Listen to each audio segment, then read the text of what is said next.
Hello and welcome. Today we will explore how to set effective climate metrics and targets under the Australian Sustainability Reporting Standards, or ASRS. I'm Barbara Albert, co-CEO of 100% Renewables, a consulting firm specialising in helping our clients to decarbonise and prepare for the mandatory sustainability reporting requirements.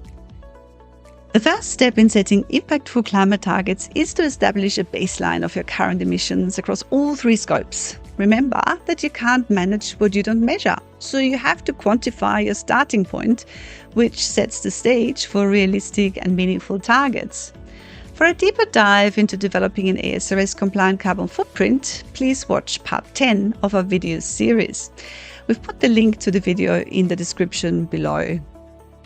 Moving on to step 2, choosing the right metrics. Select metrics that directly relate to climate factors affecting or impacted by your business operations. Key metrics include greenhouse gas emissions. Make sure to track total emissions by scope across all three scopes. Energy usage. Focus on the efficiency and sources of your energy. Water and waste management. Metrics should cover reduction, recycling, and reuse strategies.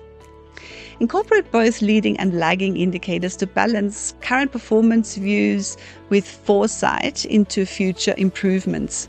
For example, investments in renewable energy as leading indicators and total greenhouse gas emissions as lagging indicators. It's also essential to differentiate between absolute metrics, which quantify total impact, and intensity metrics, which express environmental impact relative to a business activity. So, for instance, emissions per unit of production or per dollar of revenue. Let's move on to our final step, step 3, developing smart targets. To ensure your climate targets are effective, they should be specific, so clearly define the objectives you aim to achieve. They should be measurable, establish quantifiable indicators of progress, which should relate back to the metrics you've set. They need to be achievable. Your targets must be realistic and attainable within the time frame you've set. Consider using milestones and interim targets to gauge progress and to keep you on track. And they have to be relevant, so ensure that each target directly relates to your business's operation and strategic goals. And finally, time-bound, so specify the deadlines for achieving the targets, including the base period from which progress will be measured. While ASRS doesn't mandate that your targets align directly with the latest climate science, the standards do require you to disclose how the most recent international climate agreements have shaped your targets. Though not compulsory, aligning your targets with science is considered best practice. Remember, climate targets should be dynamic. So regular reviews are necessary to adjust in response to technological, regulatory, and market changes. Establish a routine review process to ensure you are on track and adapting as needed. Effective climate action requires that your metrics and targets are woven into all aspects of your business strategy. So this includes your governance and oversight. So make sure to establish board oversight to ensure climate targets are prioritized at the highest levels of your company.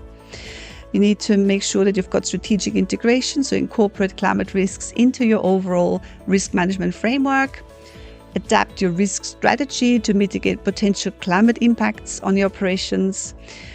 Align your investments with your climate objectives, ensuring that capital expenditure contributes to your targets. For more detailed insights about what the ASRS standards require, make sure to check out our blog post, and we'll put the link in the description below. Examples of additional insights are more details on the disclosure of cross-industry metrics, carbon prices you may be applying, or your use of carbon credits. Thank you for joining us today. For more guidance and resources, please subscribe to our channel and stay updated with the latest in sustainability and decarbonization practices.